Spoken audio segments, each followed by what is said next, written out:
Welcome to a crucial discussion about accountability in relationships.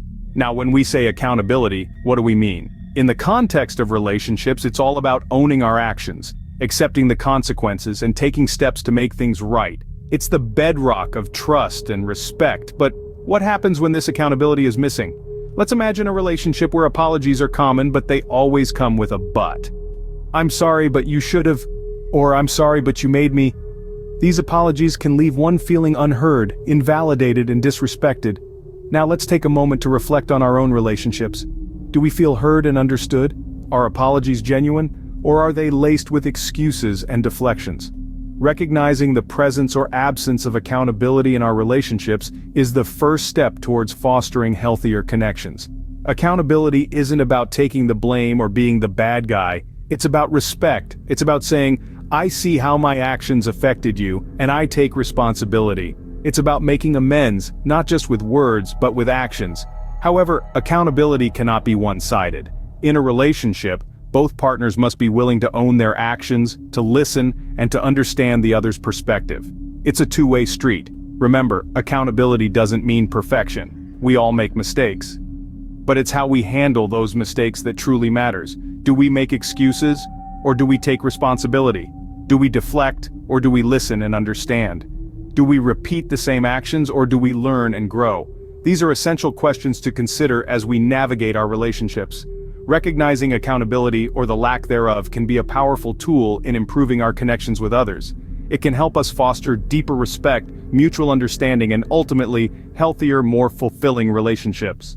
Let's take a closer look at Sam's story. Sam, a kind-hearted and understanding woman, found herself in a situation that many of us might find all too familiar. Her partner needed a helping hand, and she, being the generous person she is, offered her car.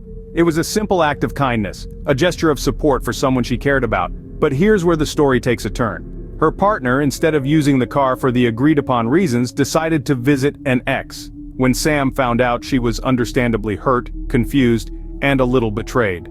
Trust is a fragile thing, and this single act threatened to shatter it. Now, what followed was an apology, but not the kind we'd hope for in such a situation. Instead of a straightforward, sincere apology, Sam's partner added a but. You know the type, the kind that deflects blame or tries to justify the action. The apology went something like this: I'm sorry, but I needed closure with my ex. Suddenly, the apology felt less like an acknowledgement of wrongdoing and more like an excuse. Sam was left feeling unheard, invalidated, and disrespected.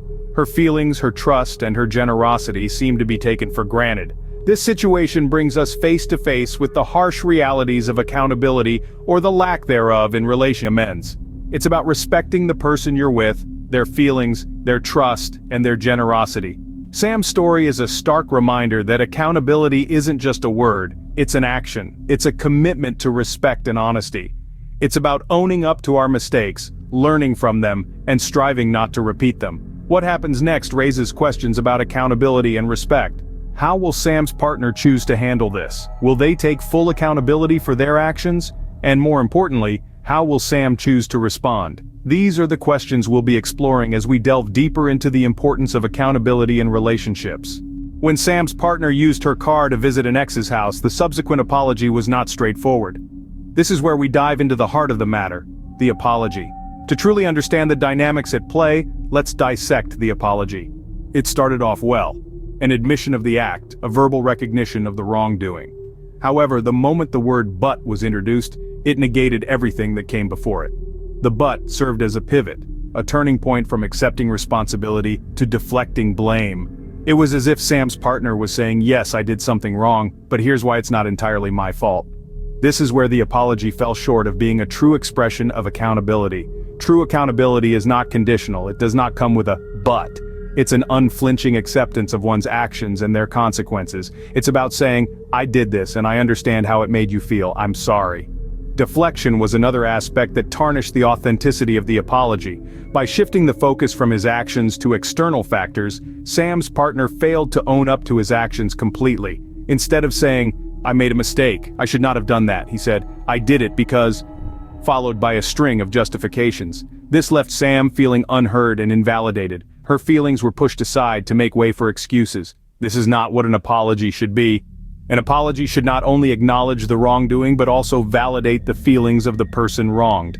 The apology lacked the elements of true accountability. It was a cocktail of admissions, buts, and deflections. It left Sam feeling unheard and invalidated. In a true apology, there's no room for but or deflection. It's about owning up to your actions, understanding their impact, and truly meaning it when you say, "I'm sorry." True accountability is about respecting the other person's feelings, validating them, and making amends. Anything less than that is not an apology. It's an excuse. And in a relationship, excuses don't foster respect or trust, but genuine apologies do. In a healthy relationship, respect and accountability play vital roles. They serve as the backbone of a thriving, nurturing connection between two individuals. But what does this really mean, and how can we ensure that we are integrating these essential components into our relationships? Accountability is about owning our actions, our decisions, and yes, even our mistakes. It's about saying, "I did this," without trying to shift the blame or make excuses. It's about taking responsibility for our part in situations, and understanding that our actions have consequences that affect others. Now, let's talk about respect. Respect is about acknowledging the other person's feelings, values, and needs. It's about understanding that your partner is a separate individual with their own experiences, thoughts, and emotions. It's about listening and validating their feelings, even when you don't necessarily agree with them. But how does one foster an environment of trust? Trust is built when both individuals consistently show respect and accountability. It's about being responsible and reliable. It's about being open, honest, and transparent in your communication. It's about showing up, being present, and making the effort to understand and be understood. In a healthy relationship, these elements aren't just one-time events. They are ongoing practices that need to be nurtured and maintained. It's not just about saying "I'm sorry," but showing it through your actions. It's not just about saying "I respect you," but demonstrating it through your behavior. Remember, a healthy relationship is not about perfection, it's about progress. It's about two individuals who are committed to growing together, learning from each other, and creating a safe, supportive, and respectful environment where both individuals can thrive. So, let's strive to incorporate accountability and respect into our relationships. Let's make the effort to understand and validate our partner's feelings. Let's foster an environment of trust. Because in the end, it's about acknowledging your actions, validating your partner's feelings, and fostering an environment of trust. What should Sam do in this situation, and what would you do if you were in her shoes? This is where we find ourselves today. We've dissected Sam's story, and now we're left with a question. What's next? Sam finds herself in a predicament that many of us may face at one point or another. She's in a relationship that seems to lack accountability. Her partner, while apologetic, tends to deflect blame rather than fully owning their actions. It's a situation that's all too common, and yet, it's never easy to navigate. Sam could consider a few options. She could have a frank conversation with her partner, expressing her feelings without blame or hostility. It's crucial to use I statements in this dialogue, such as, "I felt hurt when you did this," rather than "you hurt me." This approach prevents the conversation from escalating into an argument, and allows her partner to understand her perspective better.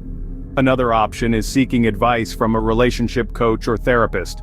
These professionals can provide guidance and tools to navigate difficult conversations effectively. They can also help Sam and her partner to build a foundation of accountability and mutual respect. But let's remember, in any decision Sam makes, she must prioritize her well-being and self-respect. It's essential to remember that you have the right to feel heard, understood, and respected in your relationships. You deserve to be with someone who values you and is willing to take responsibility for their actions. So, now it's your turn. What would you do if you were in Sam's shoes? Or perhaps you've been there before. Maybe you've navigated a similar situation or have some wisdom to share. Either way, we'd love to hear from you. Share your advice and experiences in the comments below. Remember, your insights can make a difference in someone's life. Let's continue this conversation together, fostering a community of respect, understanding, and accountability. Because after all, we're all just trying to find our way through the complexities of human relationships.